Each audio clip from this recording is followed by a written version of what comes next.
चलिए आज अपन को व्यवसाय अध्ययन में आगे का देखेंगे प्रबंध के उत्तरदायित्व। आगे बढ़ने से पहले मैं एक बार बता दूं आपको कि 12वीं में जो हम लोग ये व्यवसाय अध्ययन कर रहे हैं, व्यवसाय अध्ययन के संबंध में समझना जरूरी है। अगर हम इसको समझेंगे तब इसको अपने शब्दों में लिख सकेंगे।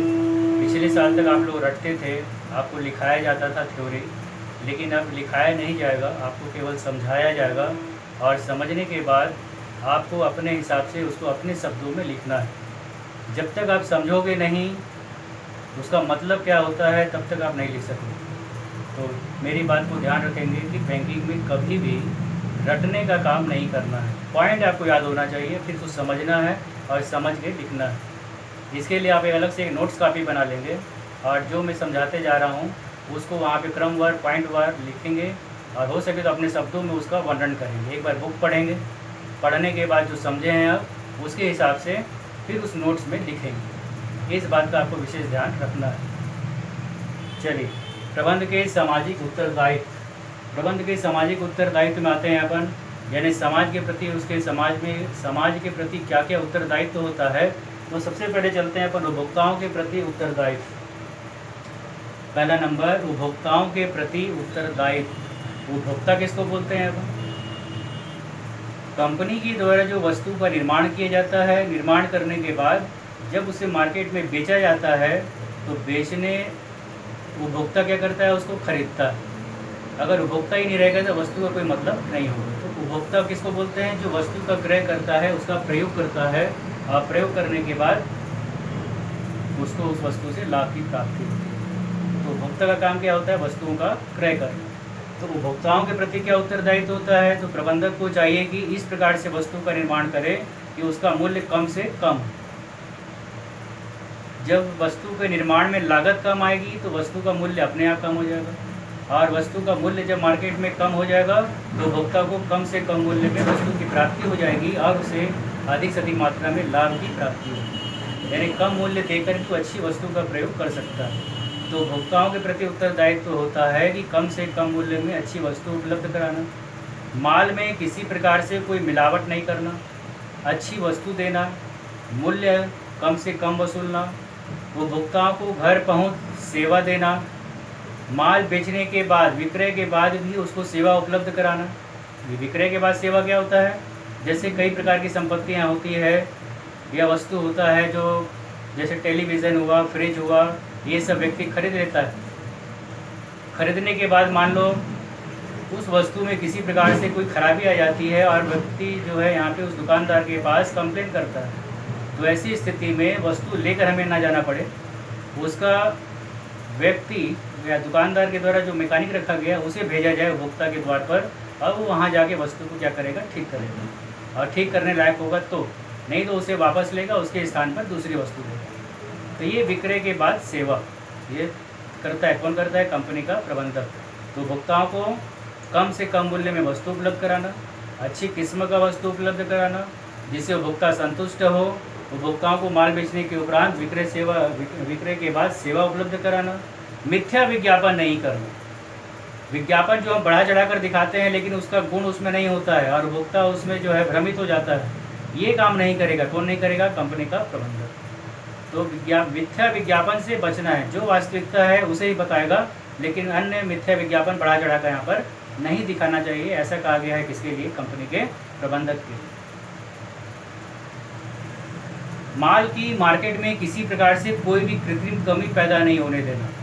यानी माल, कई व्यापारी क्या करते हैं, माल बनाने के बाद उसको अपने गोदाम में रख देते हैं, मार्केट में माल पहुंचता नहीं है और जब मार्केट में माल नहीं पहुंचता है तो जो थोक व्यापारी पहले से अपने स्टॉक में रखे रहते हैं माल, उसका मूल्य क्या कर देते हैं? बढ़ा देते हैं और बढ़ाने के कारण उपभोक्ता को यहाँ पर महंगी वस्तु का क्रय करना पड़ता है। इस बात से बचने का काम करेगा कौन? कंपनी का प्रबंधक। यानी माल बनने के बाद तुरंत उसे मार्केट में सप्लाई करता रहेगा ताकि किसी प्रकार से भी कोई माल की कमी ना हो और उपभोक्ताओं को अधिक कीमत देने की ज़रूरत भी ना हो। ये होता है किसके प्रति? उपभोक्ताओं के प्रति कर्तव्य। किसका? कंपनी के प्रबंधक का। ठीक, फिर चलते हैं अपन दूसरा, कर्मचारियों के प्रति उत्तरदायित्व। कर्मचारी जो संस्था में काम करता है, तो कर्मचारी के बारे में कहा गया है कि सबसे पहले एक संतुष्ट कर्मचारी व्यवसाय की संपत्ति होती है और असंतुष्ट कर्मचारी व्यवसाय का सिर दर्द होता है। इसका मतलब क्या है?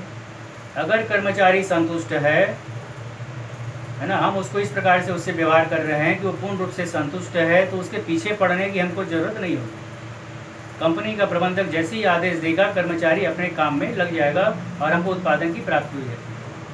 लेकिन अगर वही कर्मचारी असंतुष्ट है, मतलब वो हम उसके साथ अच्छा व्यवहार नहीं कर रहे हैं या उसके वेतन जो मिलना चाहिए वो संतुष्ट नहीं है, तो ऐसी दशा में वो असंतुष्ट कर्मचारी व्यवसाय के लिए क्या हो जाता है? एक प्रकार का सिर दर्द। सिर दर्द का मतलब कंपनी का प्रबंधक आदेश देगा तो उस आदेश के अनुसार समय पे काम नहीं करेगा, 10 दिन काम पर आएगा, 2 दिन छुट्टी मारेगा, यानी किसी भी बहाने से या तो उत्पादन नहीं करेगा या फिर अब्सेंट करेगा।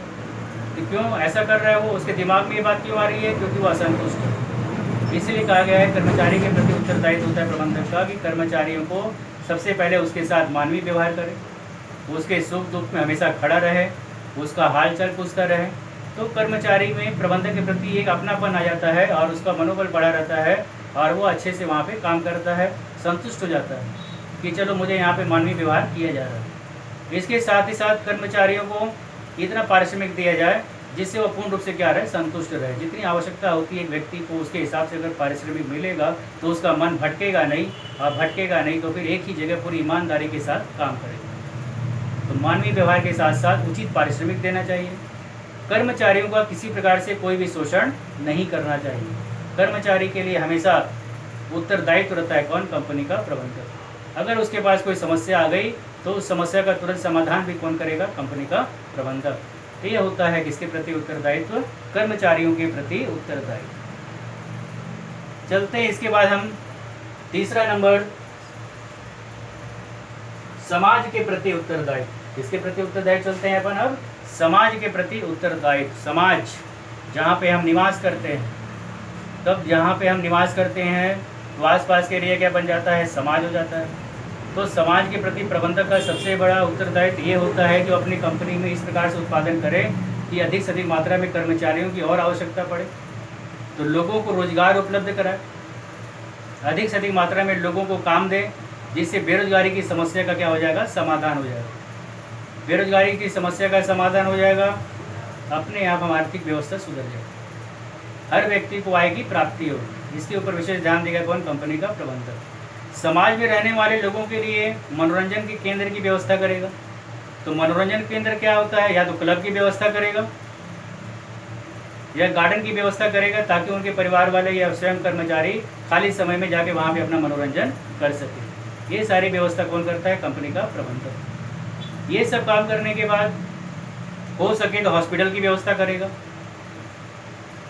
उनके बच्चों के पढ़ने के लिए स्कूल की व्यवस्था करेगा, है ना, और हो सके तो वहाँ पर खेल कूद के लिए मैदान की व्यवस्था भी करेगा। कौन करेगा? कंपनी का प्रबंधक। तो यह सब करने से क्या होता है कि कंपनी का कर्मचारी पूर्ण रूप से संतुष्ट रहता है और अपने काम में ध्यान लगाता है, जानता है कि अगर घर में कोई बीमार पड़ गया तो सामने हॉस्पिटल की व्यवस्था है, वो वहाँ जाके अपना इलाज करा सकता है, और इतना ये सब सोचकर पूरी ईमानदारी के साथ अपने काम में लगा रहता है। उदाहरण के लिए जैसे Bhilai steel plant, Bhilai steel plant में जो व्यवस्था किया गया है, वहाँ पे कर्मचारियों के बच्चों के पढ़ने के लिए स्कूल की व्यवस्था, हॉस्पिटल की व्यवस्था, क्लब की व्यवस्था, सारी व्यवस्था कर दी गई है वहाँ के प्रबंधक के द्वारा हर क्षेत्र में।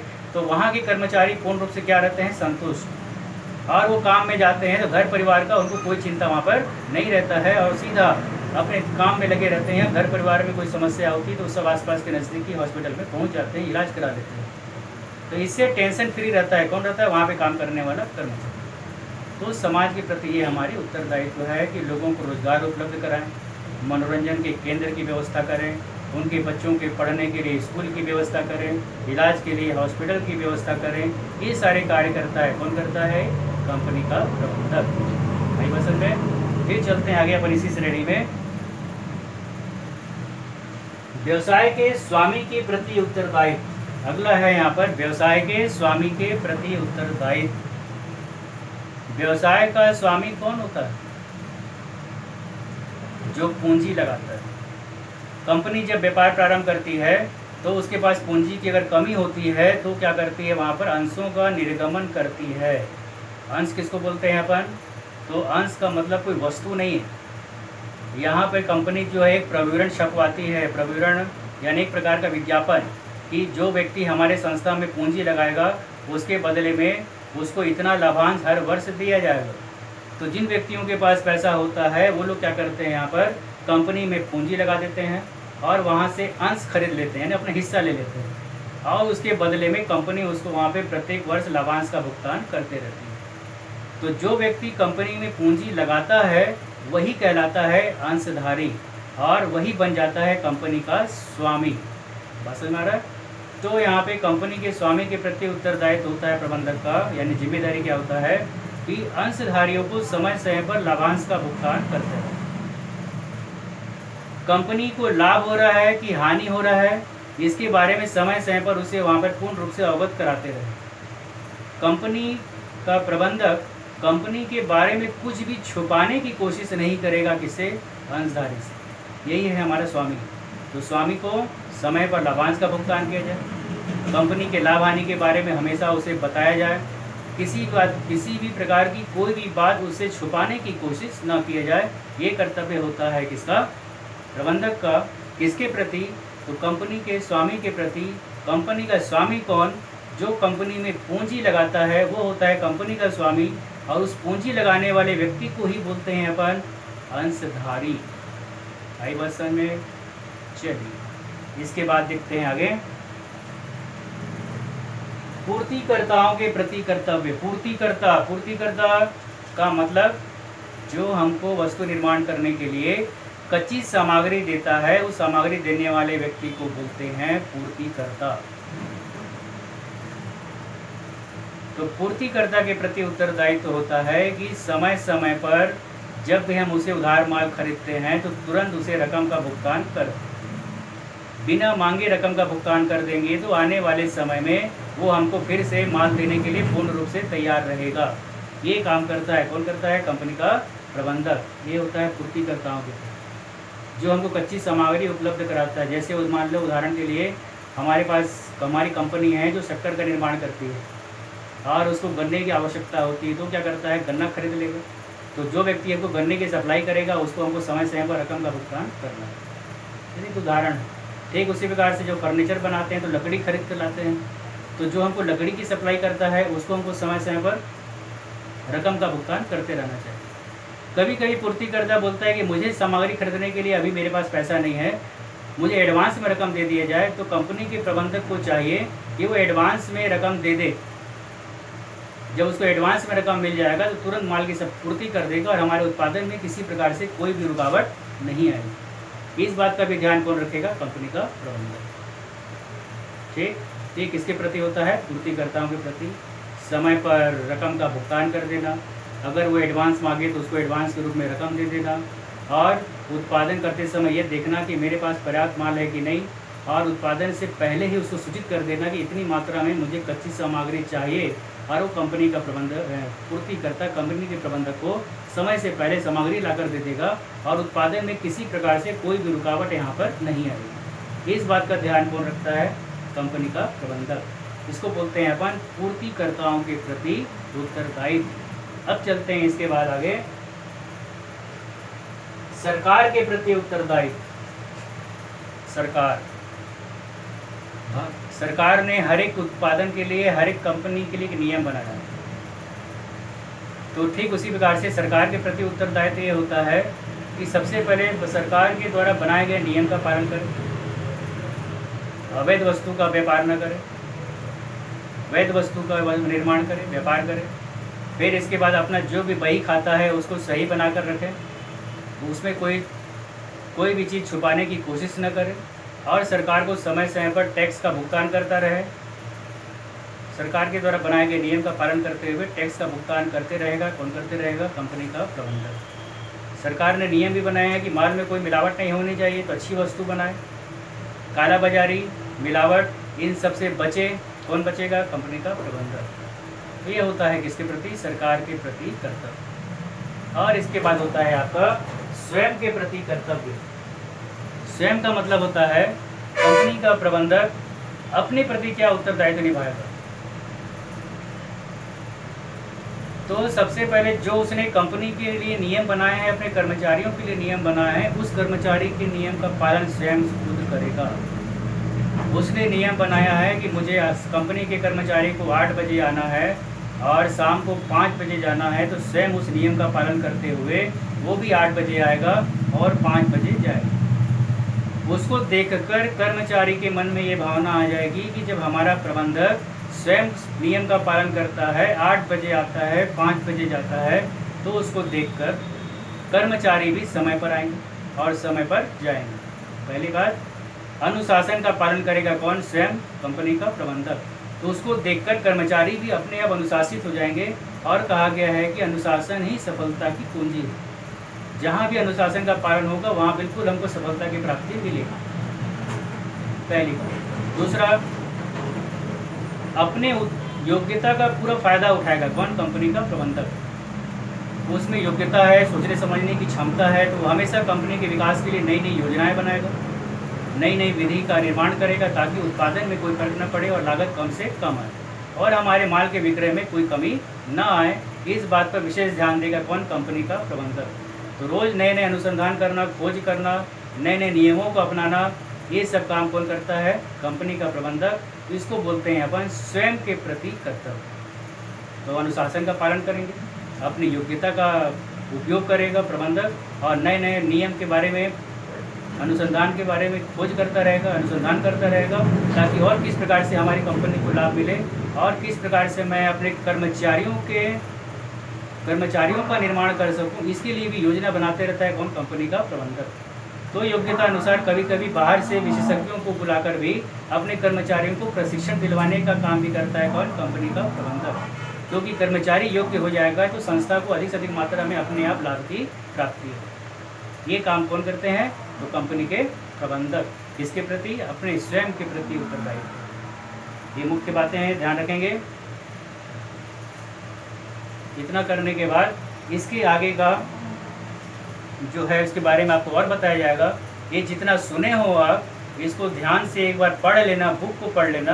पढ़ने के बाद जो सुने हो आपको समझ में आएगा और उसके बाद इसी पॉइंट को क्रमवार पॉइंट देकर अपनी कॉपी में अपने शब्दों में लिखने की कोशिश करेंगे। फिर इसके आगे का अगले चरण में मैं आपको बताता हूँ।